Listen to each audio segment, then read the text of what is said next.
You're listening to the N2K Space Network.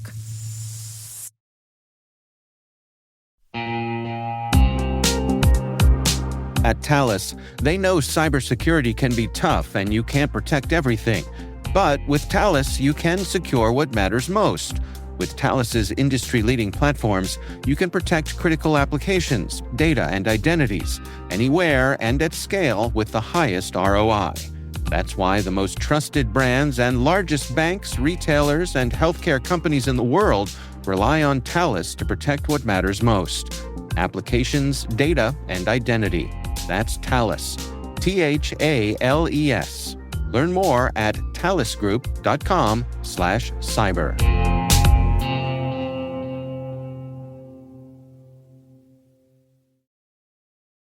Historically, in the United States, space has famously, if not perhaps notoriously, been considered a bipartisan domain. Space was used to unite and unify the nation during the Cold War. Exhibit A, JFK's speech at Rice University. And space has always enjoyed support from all political parties. However, is that changing now? Is space becoming much more politically fraught?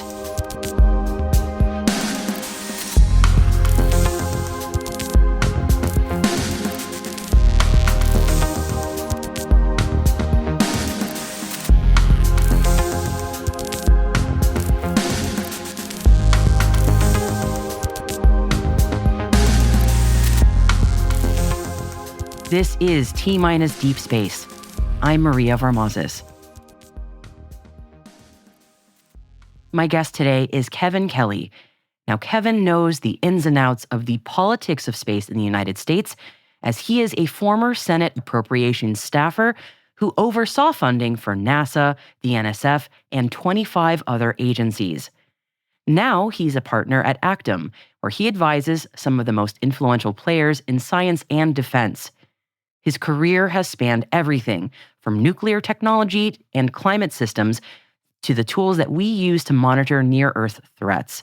And with me today, he shares his thesis on why space is becoming more political and what this means for all of us.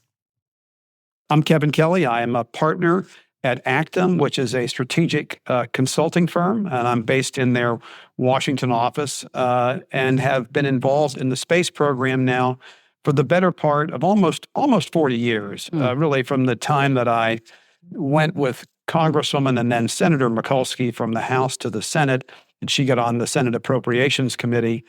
And after just 2 years in the Senate, she became the chairman of the subcommittee that oversaw NASA and 26 other federal agencies. And she put this 30-year-old young kid who was just finishing his law degree at Georgetown at night in charge of that subcommittee, in charge of, $90-some billion. And so that was me. And I had to learn the space program. And it was a very dynamic period because it was just after the return to flight of the space shuttle, after the Challenger accident had just occurred a few months before Senator Mikulski became chairman. We were in the middle of a big debate about the International Space Station. Hubble, which had been scheduled to launch the shuttle flight after Challenger, had been in cold storage for that long period of time, nearly 4 years. And there were lots of issues there. And then we finally got it off the ground in 1990. And lo and behold, probably 3 months after the launch, which took several times before NASA could get it off, I got a call. I got the first call outside of NASA to talk about the spherical aberration on the mirror, that they had unwittingly agreed to accept a mirror that didn't meet the scientific specifications on Hubble, so it was very blurry, which led to a whole crisis that we had to go back and investigate. And thereafter, we ended up financing what Senator Mikulski joked about was the most expensive contact lens in the history of optical science, which was the COSTAR fix for the Hubble Space Telescope. And obviously, it was serviced 5 times after that. Mm-hmm. But the point here is it gave me a great introduction to NASA and to the space program that I used. And then I left government in the mid-1990s. My first wife and I had just adopted the first of our two children from the former Soviet Union. And so I had to go out and make more money, and I got into this, and I've been representing interests in the space business for literally almost the last 30 years continuously. I greatly appreciate you joining me, but also that you're going to be sharing your perspective and your expertise today. The premise of sort of the conversation that we're going to have, the top line was why space is now political. And you are definitely the perfect person to walk me through some of this. Because when I was looking at that sort of top line, my first thinking was, has space not always been political? Obviously, the moment has changed, but I mean, certainly you were in that apparatus for quite a long time. Tell me a bit about your thoughts on sort of just that thesis statement to begin with, and where we are in this moment in time specifically, and how things have changed. Right. Well, the Sputnik incident in the late 50s obviously served as the catalyst to kind of get the United States into the space race, so to speak, very dramatically. And of course, with the race to the moon and through the Apollo program and all that went with it, because of the perception that in the domain of space, there would be great theaters of control, national prestige, and obviously the race to the moon was the centerpiece of it. I remember that as an 11-year-old boy trying to stay awake at home as Armstrong got on the moon. What's different today fundamentally and has changed dramatically over the years is that we have so much of our life that we take for granted. Everything from GPS to communications to so many other things, our streaming services, all of these things that have a direct component for space. The fact is that that they are all part of that infrastructure, and threats to that increasingly from potentially hostile forces or natural forces, and I'll talk about some of those as well. Really shape the whole nature of it, so that if you aren't in space and constantly advancing your understanding of it, and for the United States protecting the assets we have there, you put yourself at great risk. For example, in the 1850s, this is about the natural phenomena. We'll talk about the strategic phenomena in a minute. Mm-hmm. In the 1850s, there was a direct hit from a coronal mass ejection, one of these big solar storms that came off the surface of the sun, that was a direct hit on the Earth. And it destroyed effectively the internet of the 1850s, which is the telegraph, and they had to rewire the entire telegraph from London to New Delhi. Today, the reinsurance industry suggests that if we, in fact, got hit by one of those direct storms, and we've had a few near misses even within the last decade, that it would cost the equivalent of like $2 trillion in terms of damage, because it would effectively fry the grid for a large portion of the Northern Hemisphere. Now, okay, what does that matter? Okay, because don't we have some way to protect us or predict that? It turns out today that in the overall thoughts on our space weather system that is managed by NOAA with some support from NASA and the Defense Department, it takes about 48 hours usually for a solar storm, if it were to come off the surface of the moon to reach the Earth. How many minutes do you think we have in warning time today for that? We have 48 minutes. Yeah.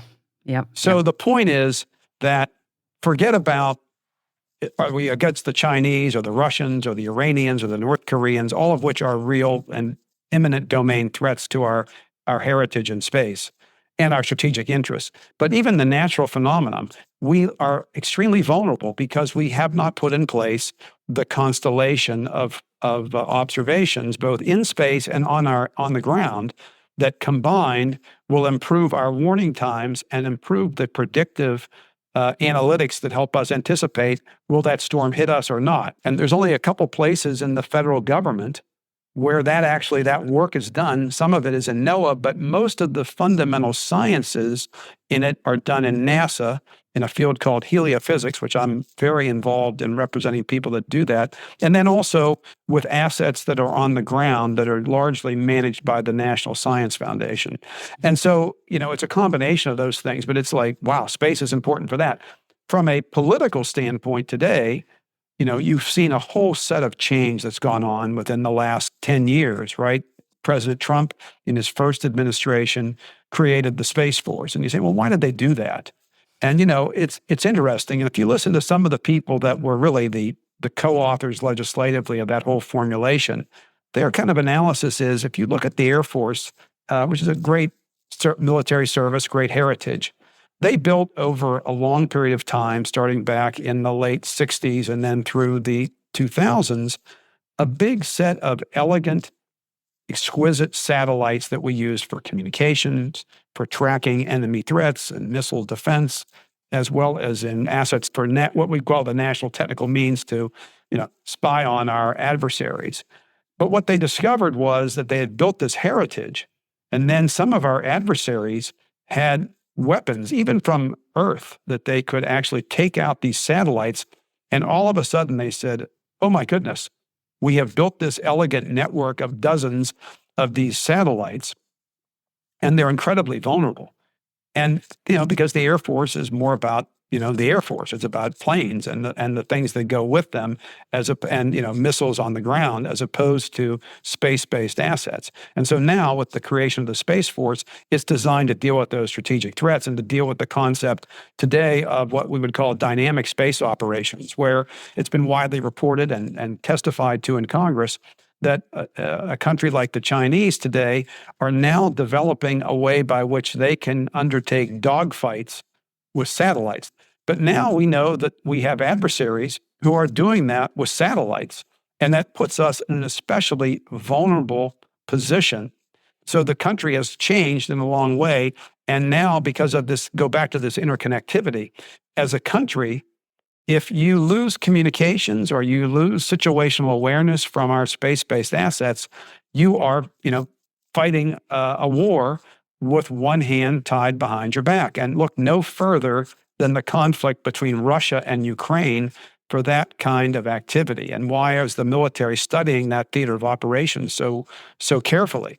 Because they know that, if we have a conflict in that part of the world, again, which I hope we never would, or with the Chinese, that you would probably have a situation where we would not have command of the skies, we would not have air superiority, and we would not have command of communications. So, you're looking at how do you adapt to that and move towards these asymmetric ways of fighting war. But it's largely dependent because most of our assets, unlike what they were, when my father was in World War II, or even in Korea, or even in large portions of the Vietnam conflict, we now rely upon space-based assets to give intelligence, surveillance, reconnaissance against our adversaries and allow our forces to have a much greater force projection than the other might have, and with smaller numbers, and but they can be just as lethal and just as effective. So it's a huge thing. And now that we have multiple state actors involved, and with the Chinese committed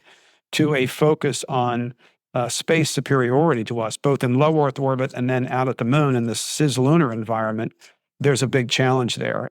Indeed. And as you're describing this landscape that we have been in the last 10 years, especially, I think to more recently, the last year or so, where I know we cover on T-Minus daily headlines about funding, news from the executive, news from the Hill. And even as someone who just looks at this all every day, and I find it quite confusing when I hear both the national priorities about the very real threats that are going on in space and the national needs that we have in space, followed by either funding cuts or just unknown, uncertain funding situations, and a lot of confusion. So I'm just curious your take on how Congress is looking at all of this. Sure.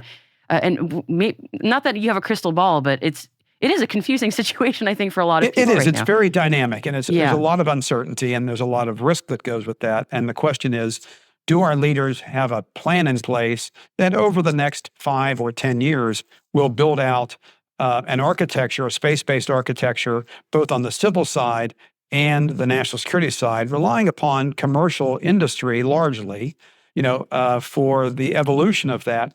Do they have a plan that will actually work and succeed and position the United States? So let's take them in two different domains. Because, the Apollo model was government-operated, a government-owned, contractor-operated, for systems, and then a very, very heavy micromanagement by civil servants. Mm-hmm. And that has dramatically changed, right? The Space Force isn't that big.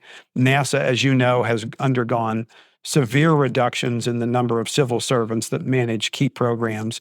And so there is, and this is a big push of the Trump administration, although it's not their initial heritage. This goes all the way back really to, I would say, the Bush administration, Bush 43, pushing this kind of, more reliance upon private sector industry. And that can be a good thing. It can be not so good thing because we don't have the kind of accountability and the hidden nature of it. But on the Space Force side, I mean, it's still a relatively young agency, and it has it has many plans. It has a series of architectures.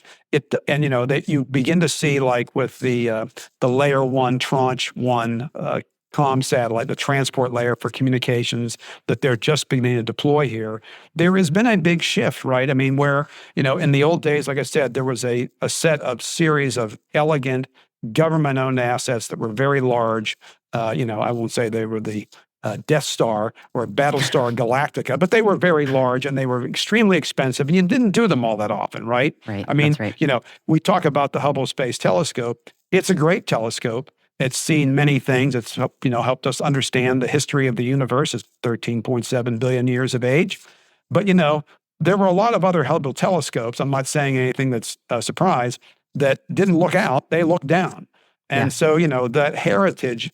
But now what we're going to is this notion of, instead of having a few big assets in space, to go to this disaggregated, a constellation of many smaller satellites that if we were to lose a few, you could replace them because they were less expensive for the purposes that you were doing. You still need some of those big assets, obviously, for key particular things in our strategic heritage. But the point is that we've changed that concept of operations, and that's pretty dramatic. But again, the Space Force doesn't know exactly today how it will position all these assets to give us the total level of security to protect us from these new and really very dangerous, lethal capabilities that we see being developed by our adversaries, and for which we're going to need to have a response. Because if there's a theater of engagement, whether somebody invades portions of Europe, or whether they invade Taiwan or other strategic allies of the United States, the first thing that those hostile forces are going to try and do is take out our space assets to cut off our visibility and our communications to be able to respond, because so many of those systems we operate today are dependent upon those space-based signals to either provide intelligence or to help track assets from hostile places, or to help us ourselves respond. So that's a really big challenge for us now. The Congress has given the Space Force a significant amount of money. The Space Force today, their budget, even under the proposal from the Trump administration, which would cut the budget in FY26, although there was a big supplemental done through the reconciliation bill, it's still a larger budget today than NASA has, and NASA's ever had. Not by a lot, but by a couple $2 billion. But what the Space Force has to convince the Congress they're going to do over the ensuing, 5 years is put in place this level of protection and defense, and then to some degree be ready when it's necessary if they have to play offense. And that's, of course, something where we don't hope we ever have to do. But they have to be prepared to protect our interests and not to be, just kind of waiting for something to happen. And I think that's, depending upon who you talk to, on the civil side, we're engaged in another race to the surface of the moon. It's not clear whether China will get there, although a lot of people think they will get there by 2030. I think on the part of the NASA, with the architecture that they've got in place today and all the systems that have to work to make it work, I don't think we're going to be there by 2030. And that's not news. People have testified to that in Congress in the last couple of weeks, and I think they're right. But that doesn't mean we still can't beat the Chinese to the moon with a robotic infrastructure. And you're going to see, I think, in the coming months, people begin to try and get NASA to pivot to that, to flip the architecture and not be dependent upon these human systems, human-rated systems that are very far off from actually being ready for prime time and to make those dates. But it's a very precarious period. And what I'm concerned about is that we not lose the bipartisan heritage that has been the strength of the space program, both on the national security side and on the civil side that has gone on since the space program was begun in the Eisenhower administration. And that worries me greatly. And I think space should be a uniting thing for us, whether we're trying to protect the planet or whether we're trying to protect ourselves from hostile foreign forces or whether we're trying to understand better how we got here and are we alone in the universe, which of course is one of the great unanswered questions that scientists have been, trying to figure out for centuries now. Yeah. Hopefully we got a little closer with the recent Mars, maybe a little closer with the recent Mars announcement from NASA. We'll see. Maybe. Yeah, it's a big maybe.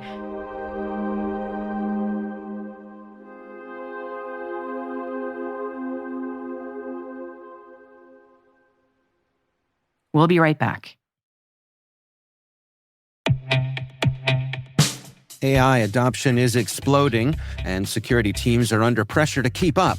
That's why the industry is coming together at the DataSec AI Conference, the premier event for cybersecurity data and AI leaders, hosted by data security leader Cyera. Built for the industry, by the industry, this two-day conference is where real-world insights and bold solutions take center stage. DataSec AI 25 is happening November 12th and 13th in Dallas. There's no cost to attend, just bring your perspective and join the conversation. Register now at datasecai2025.com/cyberwire.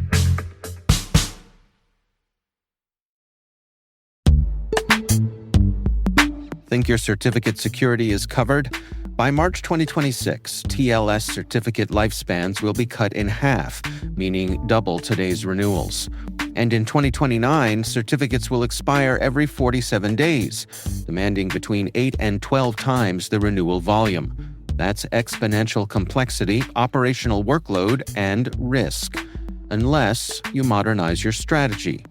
CyberArk, proven in identity security, is your partner in certificate security. CyberArk simplifies lifecycle management with visibility, automation, and control at scale. Master the 47-day shift with CyberArk. Scan for vulnerabilities, streamline operations, scale security. Visit cyberark.com/47day. That's cyberark.com/47day.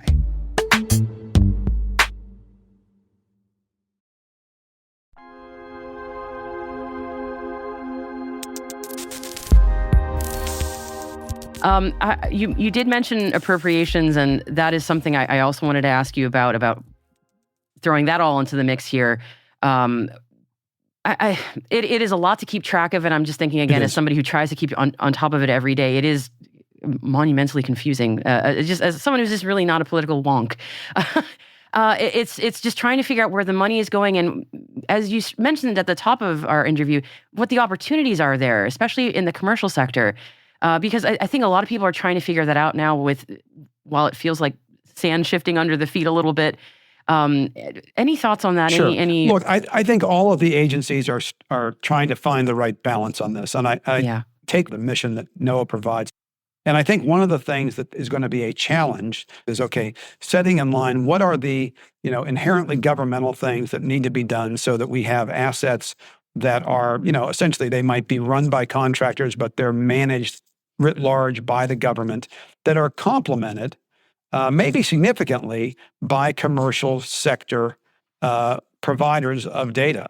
And how do you get that so you don't lose the technical precision and the data that's needed for forecasting and the things that go with that, which are so critical, right? Some of those things, there's no business case to be building instruments at the level of sophistication we need for weather forecasting to track those severe weather storms coming over from Asia down through Alaska and that influence so much of our weather, or for off of the Pacific, or for hurricanes that matter.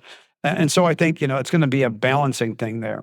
In the NASA world, the fight really, I think, the administration proposed deep cuts that, if they went through, would essentially put the space science enterprise, which has been at the heart of NASA's, one of NASA's prime missions by its statute when it was created by Congress, it would essentially kill off most of the space science program. It would cut it by half, but it's a going out of business strategy, right? Because people won't go into it. And, ironically, some of the things NASA's studying in both Earth science and then that whole area in space weather and heliophysics, some of the measurements they're doing are critical for new national security priorities of the administration. What's the one that is mentioned most often involving space? But Golden Dome. Yes. So, I think that's going to be a big tension here. I think there is a question about whether Artemis and the human, Artemis 3, which is to get humans to the surface of the moon, I think there's a real question about the transparency of all the various parts of it that, people need to figure out whether or not where each of the vendors is and can they really provide what's necessary to get people on the moon. Because it's not an Apollo approach to surface on the moon. The whole approach on Artemis is much more, I'll say it's exotic in terms of, getting out there. It's not an equatorial orbit. It's an elliptical orbit. It creates, to get the fuel there, because we all know in Apollo 11, what was the big fear at the very end? That they were going to run out of fuel and they would have to abort. They were within seconds of that, right?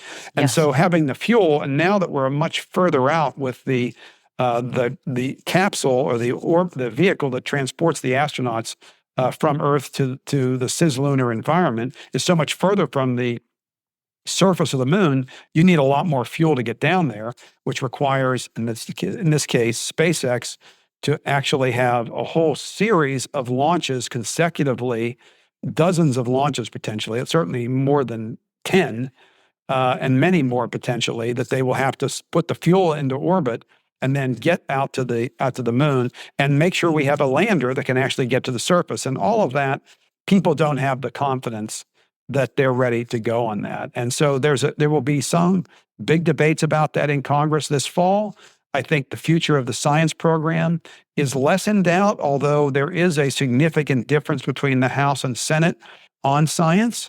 And I think that that's going to have to be reconciled. And clearly, my expectation and hope is that they will go much closer to the Senate, which is not a lot more money. It's actually a freeze at the enacted level that was in the last budget, the full budget that was passed by Congress in the Biden administration. But it provides that continuity that we need in all of the disciplines we do. And there are some exciting things coming up. The Roman telescope will launch here maybe sometime next year. It will create the great three-part harmony between Hubble and Webb and Roman. We have the new Vera Rubin Observatory that's now online in Chile, which again is giving us so many targets.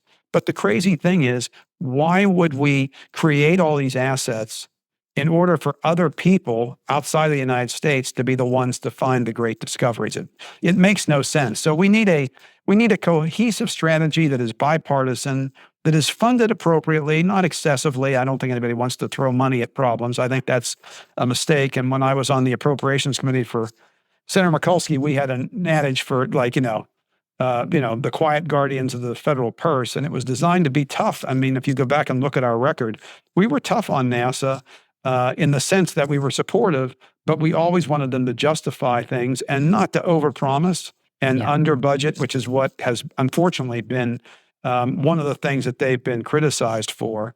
But I do think, what we need is some bipartisan consensus on both the national security side as well as on the civil side to say, okay, these are going to be the things that we collectively invest in for the good of the planet, for the good of our strategic interests and our national security. And we're going to agree to that so that over the next 10 years, we can realize these objectives and be the leaders in the free world to execute against that. As I'm hearing what you're laying out, and also just thinking about the moment in time that we have been in, it truly is a sort of an existential moment for, I think, both the civil, especially the civil sector of the space industry and what we broadly call the space industry. And so much is still being sussed out, and it's just very, very hard to figure out how things are going to be paid for with all these grand ambitions. But it is definitely a watch this space situation because there's really no great answers at this moment. But Kevin, I greatly appreciate your perspective. It's something that I know a lot of us have all been trying to get some cohesive thought around, and it's extremely difficult, especially right now. But your perspective and your expertise have definitely helped me understand a lot of these things quite a bit better. So I just wanted to thank you for that, Kevin. And I want to make sure that I give you an opportunity with any wrap-up thoughts that you want to leave our audience with, give you that chance. The seeds of American ingenuity are there across the board. I mean, for all the criticism that you look at SpaceX, I mean, what they've done with launch cadence with the Falcon 9 is remarkable. And people thought that they would never be able to do it. So, I mean, hats off to them. I think over-reliance on any one entity, I think that's going to be one of the major tensions, is how you create a suite of actors that can provide the industrial-based critical elements for our space needs, whether it's civil, commercial, or national security. I do think the seeds of that are, you can see that in NASA's CLPS program, right? The Commercial Lunar Payload Services. And, I do a lot of work with Intuitive Machines, and they're one of a handful of companies that are showing you that for a fraction of the price that, you do on these cost-plus contracts with the legacy OEMs, you can actually do a dramatic amount. But that's no surprise. I mean, when we first talked about, there's a guy that is long since retired, former head of the space department, space sector at the Applied Physics Lab, which I've worked with for many years. His name was Tom Kermegis, and he came to Senator Mikulski in the early 90s, and he said, we can actually, there was a big series of reports about the planetary program at NASA and how expensive it was, and everything was behind schedule and over budget. And he said, well, you should give us a chance in this, and we should create a new program that caps the cost, still does world-class science, and that was called the Discovery Program. And by golly, APL won the first one, which was an asteroid rendezvous mission. They came in and they did it, and they actually returned money to the government, and people didn't believe they could do it. And we've had a heritage of those in both the Discovery Program, New Frontiers, that are science-driven, but are less expensive than kind of the historic flagship missions. You'll always need to do some flagship missions, but the seeds of innovation are there in America, and we are learning. I mean, the Habitable Worlds Observatory, which will come after James Webb and come after Roman, will learn from the heritage of theirs so that we don't repeat the mistakes of that. But we've got to rely upon ourselves, but there has to be consistency in funding and in the commitment to bring us together in a nonpartisan way, because that's the only way, first and foremost, that over time you'll attract the talent that we need in industry and government to actually face these big challenges and these big threats.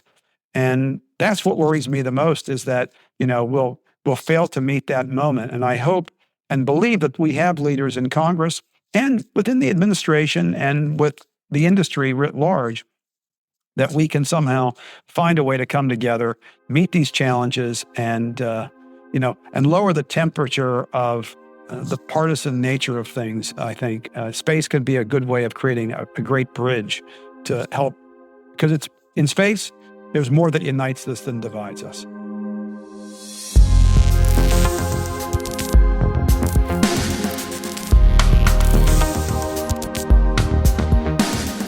That's T-Minus Deep Space, brought to you by N2K Cyberwire. We'd love to know what you think of our podcast. Your feedback ensures that we deliver the insights that keep you a step ahead in the rapidly changing space industry. If you like our show, please share a rating and review in your podcast app, or you can send us an email to space@n2k.com. We are proud that N2K Cyberwire is part of the daily routine of the most influential leaders and operators in the public and private sector, from the Fortune 500 to many of the world's preeminent intelligence and law enforcement agencies.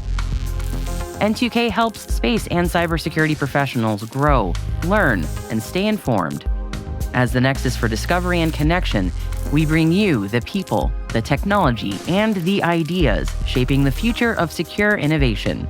Learn how at n2k.com. N2K's senior producer is Alice Carruth.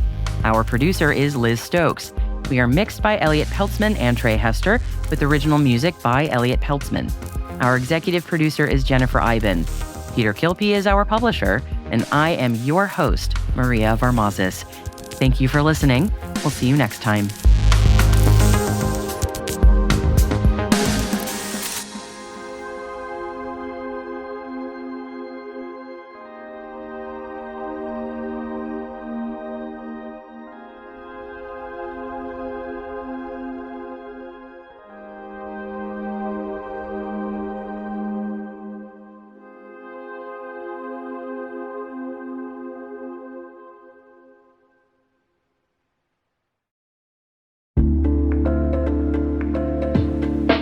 And now, a word from our sponsor, ThreatLocker, the powerful zero-trust enterprise solution that stops ransomware in its tracks.